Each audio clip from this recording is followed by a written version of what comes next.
Mr. Turner, the other question that we asked people to address is, what other single issue do you think is important for the voters to know? You have 2 minutes. Thank you. I really want to focus on the sales tax issue because I find it very,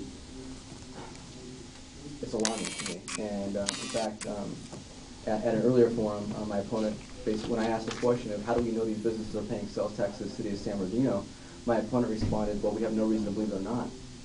And I said, well, we have no reason to believe that they weren't collecting the 8% sales tax that was passed by the voters, but yet they weren't.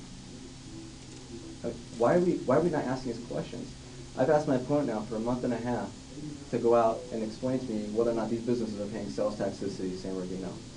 She knew about this in May and did nothing. I did a public information request for any written documentation from Rachel Clark to anybody at City Hall regarding the sales tax measure. Not one written communication from Rachel Clark to anybody at the City Hall regarding the fact that she was aware that these businesses were not collecting the sales tax. Period. In fact, she's sitting at city council meetings when City Manager Fred Wilson, the mayor, members of the council are talking about an unexpected shortfall in Measure Z revenue. And it didn't once occur to her that maybe she should bring up the fact that these businesses were not collecting the proper sales tax.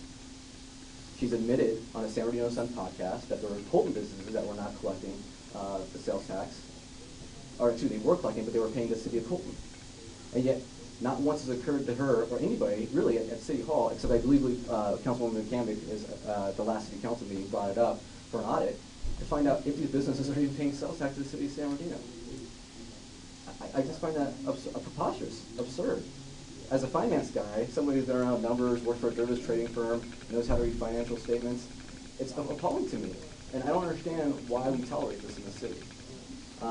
So that's something I really would like my opponent to account for and explain, is how could she know about this in May and not do anything about it?